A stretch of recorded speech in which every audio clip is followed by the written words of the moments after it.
In 1976, comic book history was made when Superman and Spider-Man finally met. Their initial encounter, born of misunderstanding, saw them briefly clash before uniting against a common foe. But what if that initial misunderstanding escalated? What if, based on their established abilities and the context of that historic meeting, these two titans truly crashed? Who would emerge victorious? Share your opinion in the comment section. Be sure to leave a like to show you a real one. Character stats: the Man of Steel. First, let's analyze the incredible power of Superman. Kal-El, the Man of Steel, is quite simply a force of nature.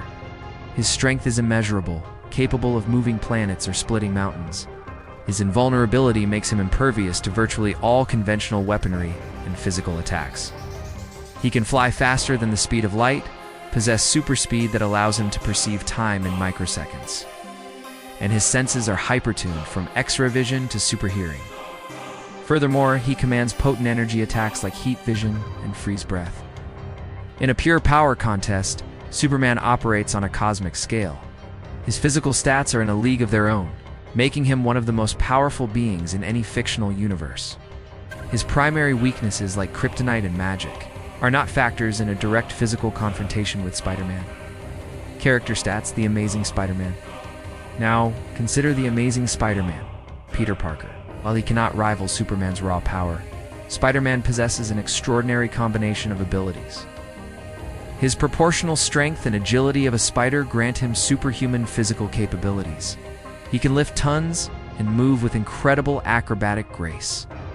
His reflexes are superhuman, allowing him to react far faster than any ordinary human.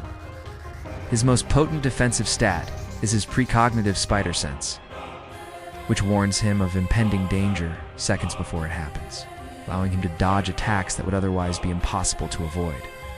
Coupled with his master-level intellect, his genius for improvisation, and his versatile web shooters, capable of incapacitating foes or creating barriers, Spider-Man is a highly adaptable and unpredictable combatant. Crucially, in the 1976 crossover event, Lex Luthor temporarily boosted Spider-Man's powers, making him even stronger and faster than his usual formidable self. This detail slightly closes the immense power gap, but does not eliminate it. The hypothetical clash.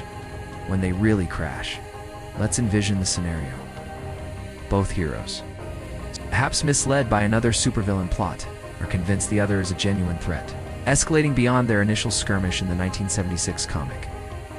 How would such a fight unfold, considering their true capabilities? Spider-Man's spider sense would immediately scream at the approach of Superman, allowing him to evade the initial non-lethal attempts at containment. His enhanced agility from the Luthor boost would make him incredibly difficult to pin down. He would swing, leap, and dodge with astounding speed, perhaps even managing to land a few blows or web attempts. However, against Superman, Spider-Man's offensive options are virtually non-existent. His webs, while strong enough to stop trains, would simply disintegrate against Superman's invulnerable skin or be effortlessly torn. His strongest punches, even with his temporary power boost, would feel no more than a light tap to the Man of Steel. Superman, operating far below his true potential to avoid harming a perceived human, would simply absorb the blows. The true disparity would emerge with Superman's speed. While Spider-Man is fast, Superman operates on a different order of magnitude entirely. He could move at speeds where Spider-Man, despite his spider sense, would only perceive blurs. A targeted application of super speed would allow Superman to disarm Spider-Man of his web shooters, or simply snatch him out of the air before he could react. Superman would not fight to kill, but to incapacitate. A single, precisely targeted move, like a super speed grapple. A gentle but firm removal of his web shooters, or even a localized burst of freeze breath to momentarily encase him, would be more than enough. The fight would be over in mere seconds, perhaps a minute at most. If Superman truly wanted to end the confrontation, the verdict, in conclusion, based on the overwhelming difference in power levels, the answer is clear. Superman would definitively win. Spider-Man's incredible agility and spider sense would allow him to survive longer than most, perhaps even land a few surprising, though ultimately ineffective attacks.